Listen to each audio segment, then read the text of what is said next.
Coventry City versus Wrexham. This is my preview for the match. Let's jump straight into it. Let's forget about that game against Watford. Let's move into this one. We got the 3 points. We're playing against Wrexham. Friday night game under the lights. It's going to be a fantastic watch. If you got tickets to the games, please get there safely and enjoy the actual game itself. Now, looking at both of the teams, Coventry obviously sitting first in the league because we are the best team in the Championship, bar none this season. 34 goals scored, 9 conceded in the league so far. 8 wins, 4 draws, 0 losses with a goal difference of 25 and 28 points. Comparing that to last season, we're doing much better. As you can see here, the graphic, it compares last season and the season prior to this season, and we've already hit the points total that we did halfway through last year. Hopefully we can continue this run of form. I mean, I don't expect us to go unbeaten in the whole league season, but imagine if that actually happens. That would be probably one of the best seasons Coventry have ever had in our history. And looking at Wrexham, they sit currently 16th in the league, 3 wins, 5 draws, 4 losses. The Hollywood FC are not actually killing it in the Championship so far. They've had some dud results. They've recently drew 1-1 against Middlesbrough, who are our title challengers so far this season. Losing 1-0 to STōK City also isn't necessarily the greatest result, seeing as Stoke are kind of dipping at the moment. Then you look at this, a 1-1 draw against Birmingham, a 1-1 draw against Leicester,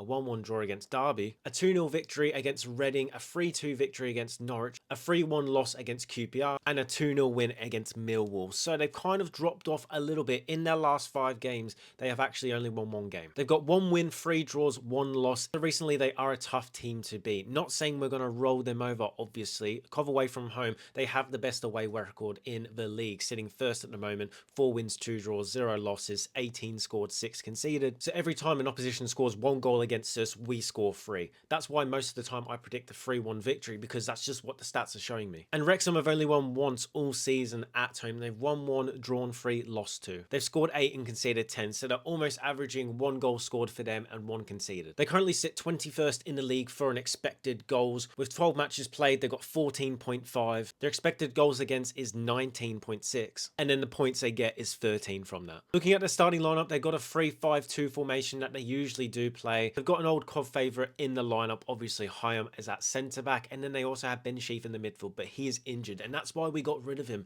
That's why we had to ship him off. Because yes, on his day, Ben Sheaf is one of the best midfielders in the Championship, but again, it shows why we got rid of him, because he's too injury prone. You can't rely on a player like that and the wages that he was on at Cov, so we shipped him off to Wrexham, played a couple of good games there, and now he's injured again. Their front two are very dangerous, Moore and Windass. Windass obviously played for Sheffield Wednesday in the season prior. Moving to Wrexham was a great move for him, let's be real. And then you're looking at Coventry's top scorers. Of course, it's Thomas Asante coming into this game here. 9 goals, expected goals is 6.9, almost 7 expected goals. That's just absolutely crazy. He's got 3 assists also, and he has played the same amount of games, which is 12. Brandon Thomas Asante is the best player in the Championship, in my opinion, right now. He's levels above everything. And as I say, every time I watch him, it's not just that he scores the goals. He creates stuff. He's that energetic player who can play amongst the front three, create opportunities. And the goal he took against Watford was absolutely fantastic. Sakamoto cuts in, dinks it in, and it's just that flick on. It's the awareness. It's that getting into the box, which Lampard loves his players to do,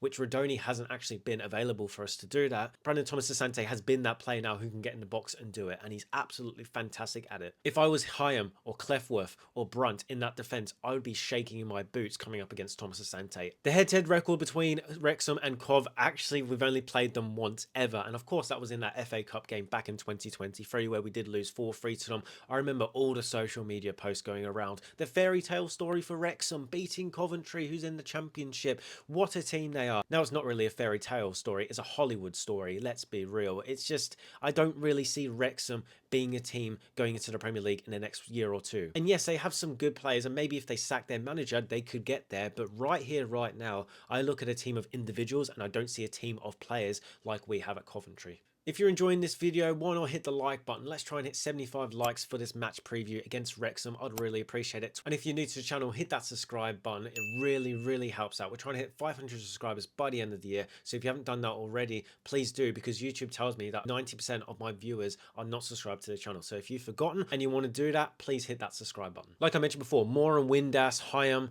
the goalkeeper also, Okanoa. I think he's actually really good in goal, and those players are actually really good players, but they're just not playing in a system that suits the way that they need to play in the Championship. It's totally different League One to Championship, as Birmingham are finding out. as Wrexham are finding out, it's levels. You got the League One, you got League Two, and then Championship all the way up here, and Premier League's all the way up there. It's a lot different. Thankfully, they do have a lot of injuries going into this game here. Jay Rodriguez is injured, and I don't know if Callum Doyle is playing the game against us. Ex-Coventry player, of course. He got that red card against Oxford United in that 1-0 win for Wrexham. I'm seeing a lot of mixed things online. Some people are saying because it was a straight red card that he's missing 3 games, which counts as the Cov one, or if it was just a 1-game suspension. Let me know in the comments if it's 3 games or if it's 1 game. If it's 1 game, then he'll probably start for them in the defence alongside Hyam.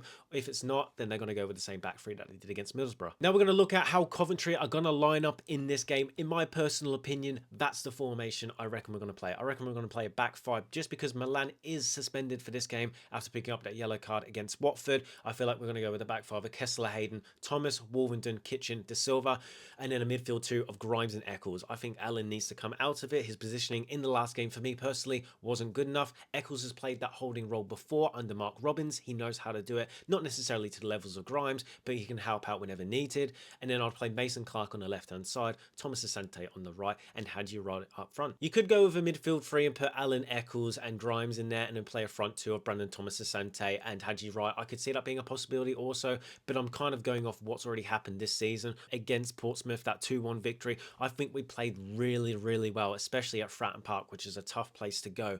I could see Lampard implementing a back 5 again, just as a little bit more cover. If Van Ivek wasn't suspended, I could see us going with a back 4, but I just feel like after the performance that we saw on the weekend, he might go to a back 5 again. Which, like I say, I love the back 5 that Lampard did when he first came into the club. I understood that he did it because Hadji Wright was suspended at the time and he had no other options off the bench or anybody to start, but I just like the back 5 as an alternative. I don't like playing one formation. I like playing 2 or 3 because it makes the opposition keep thinking. That back 5 against Portsmouth, I don't think they expected us to do that, and we caught them. And we only conceded a stupid goal in the 96th minute because of just lapse in concentration in the last seconds of the game. So that formation shows that we are sturdy at the back. They didn't necessarily create too many open opportunities in that game. They only had an XG of 0.76. They had 15 shots and only 1 big chance in that game. So I could definitely see us going to that back 5, as I mentioned before. Rushworth in goal, Kessler Hayden at right back, Thomas, Wolverton, Kitchen, De Silva at left back. I'll go Eccles and Grimes in the midfield as a 2, Mason Clark on the left hand side, Thomas Asante on the right, and Hadji Wright up front. With that front 3 I mentioned, you could kind of put Hadji Wright on the right hand side, play Thomas Asante as that striker if you want to, and he could drop back into a midfield 3 and help out like he has been doing recently, playing that attacking mid role. He's defensively not covering enough for my liking, but that's an option Lampard could go with also. Could play a front 2 of Mason Clark and Hadji Wright, or he could even drop Mason Clark and play Ellis Sims alongside Hadji Wright up front. That worked a few times last season. I didn't mind that sort of partnership that they had up front. Ellis Sims winning the header, Hadji Wright running in behind with the pace he has. It could work, but I don't know if I see Lampard doing that this season. We don't want to change too much with the side. As I said, we've won 6 in a row. We don't want to change too much to the team. Changing formation is one thing. Bringing in Kessler Hayden at right back is another thing. We don't want to necessarily change to a 5-3-2 or a 3-5-2. We want to kind of keep it similar so the players know their roles, not too much information is being put into the players' heads, and we can go out there and get the 3 points again at Wrexham. Last thing to know about Wrexham, I haven't watched them too much, but going off the stats, they're 22nd in the league with average possession. They've got a 42.7% average. They tend to like the opposition having more of the ball and just taking the chances when they can. I don't know if that's because they're not really good on the ball. Like I said, I haven't really watched them. I've only watched highlights this season so far. So you could expect Coventry to dominate the ball at times during this game here, and with our clinical nature, we could get a good victory. So my predictions for this game, Wrexham against Coventry at Wrexham's home ground. I honestly wouldn't be too sad if we get a draw in this game. Not what I'm going to predict though. I have a feeling we're going to win this one 2-1. I feel like we're going to get 2 goals. They're going to get 1. We're actually going to go 1-0 down in this game.